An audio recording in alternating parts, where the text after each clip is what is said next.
Everyone and नमस्ते। आप सभी का एक बार फिर से स्वागत है मेरे यूट्यूब चैनल रूहानी किस्से में। तो कैसे हैं आप सब?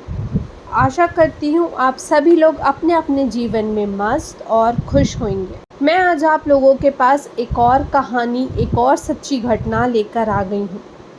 मगर कहानी शुरू करने के पहले मैं आप सभी का दिल से शुक्रिया कहना चाहती हूँ जिन्होंने मेरे चैनल को सब्सक्राइब किया, मुझे कमेंट में अपने वैल्यूएबल सजेशंस और मोटिवेशन शेयर किए। आप सभी का प्यार ही मुझे और कहानियाँ लेकर आने का हौसला देता है। और जो लोग मेरे चैनल से आज पहली बार जुड़े हैं और मेरे चैनल पे नए हैं, जो लोग मेरे चैनल को सब्सक्राइब नहीं किए हैं, तो उन सभी से मेरी गुजारिश है कि आप लोग मेरे चैनल को सब्सक्राइब करें।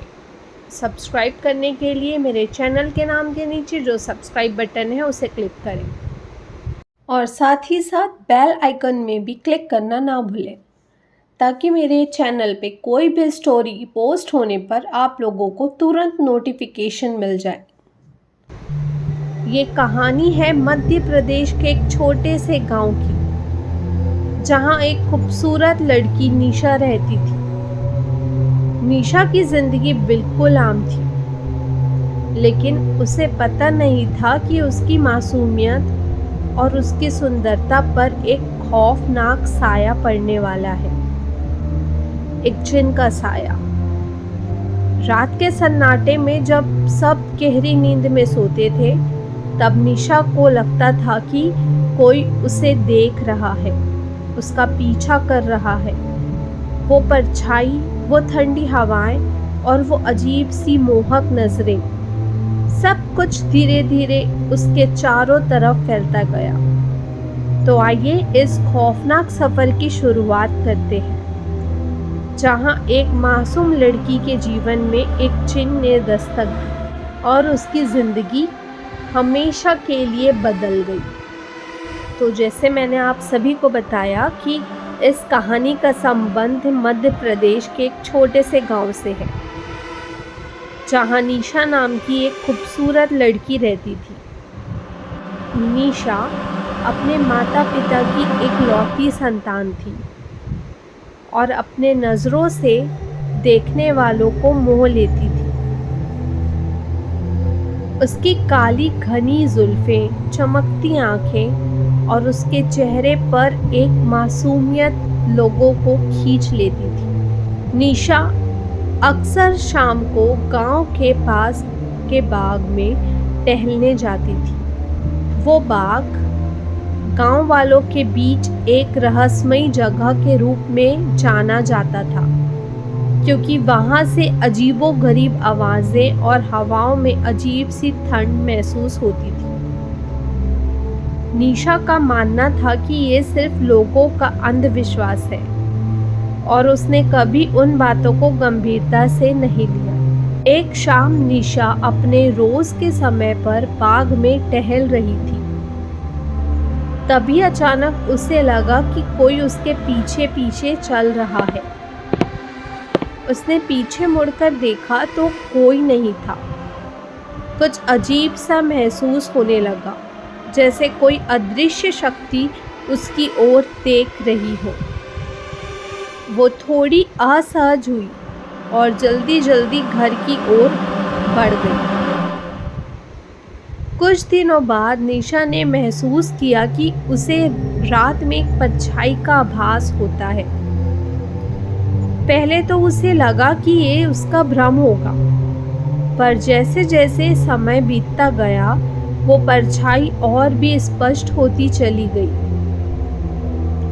अब वो उसके पास आने लगी और निशा को ऐसा महसूस होने लगा कि कोई अदृश्य शक्ति उसे अपनी ओर खींच रही है। धीरे धीरे निशा के शरीर और मन पर एक अदृश्य प्रभाव बनने लगा। उसे सपने में एक अनजाना चेहरा दिखाई देने लगा, एक गहरे काले आंखों वाला पुरुष जो उसकी ओर अजीब सी मोहक नजरों से देखता। निशा उस अनजान शख्स को कभी पहचान नहीं पाई, लेकिन उसके दिल में एक अजीब सा डर और आकर्षण भी महसूस होने लगा। कुछ ही दिनों में निशा के साथ अजीब घटनाएं होने लगी। वो रात में अपने कमरे में होती, पर ऐसा महसूस करती जैसे कोई उसके बगल में बैठा हो, उसके बालों को सहला रहा हो। वो घबराई और अपनी माँ को बताया, लेकिन माँ ने इसे निशा के मन का भ्रम समझकर नज़रअंदाज कर दिया।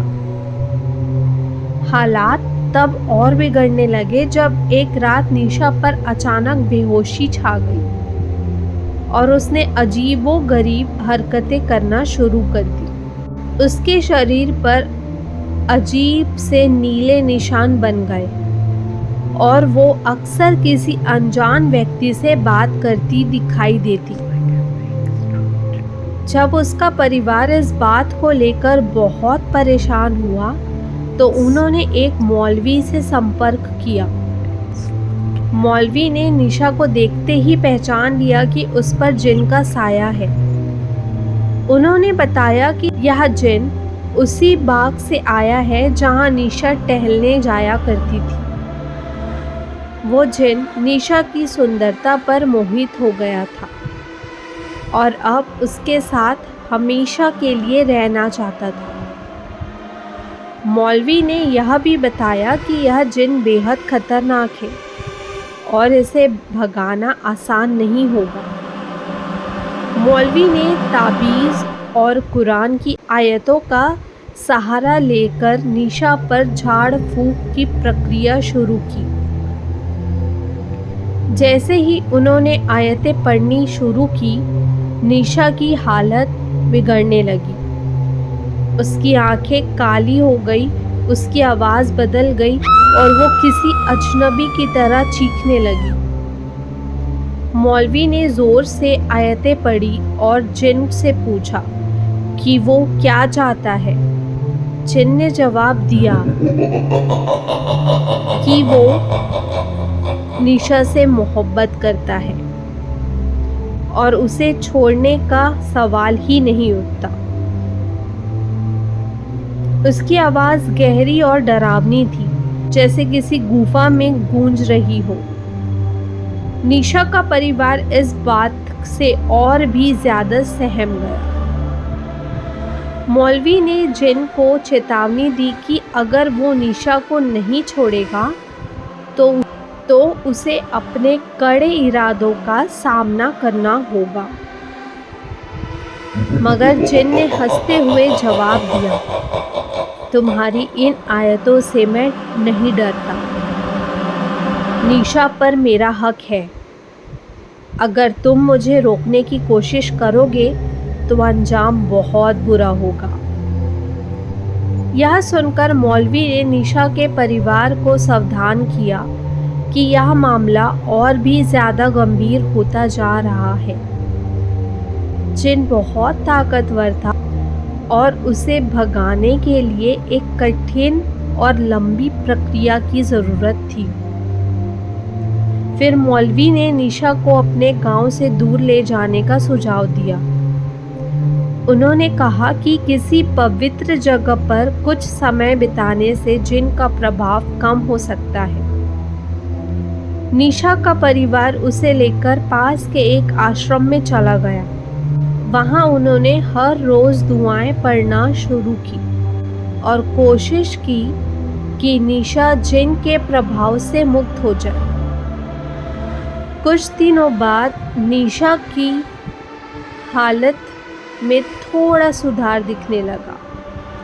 वो धीरे धीरे सामान्य होती जा रही थी और परिवार के मन में उम्मीद जागने लगी थी कि शायद अब जिन से उन्हें मुक्ति मिल जाएगी। लेकिन फिर एक रात जब सभी सो रहे थे तो अचानक निशा की चीखों ने पूरे आश्रम को जगा दिया।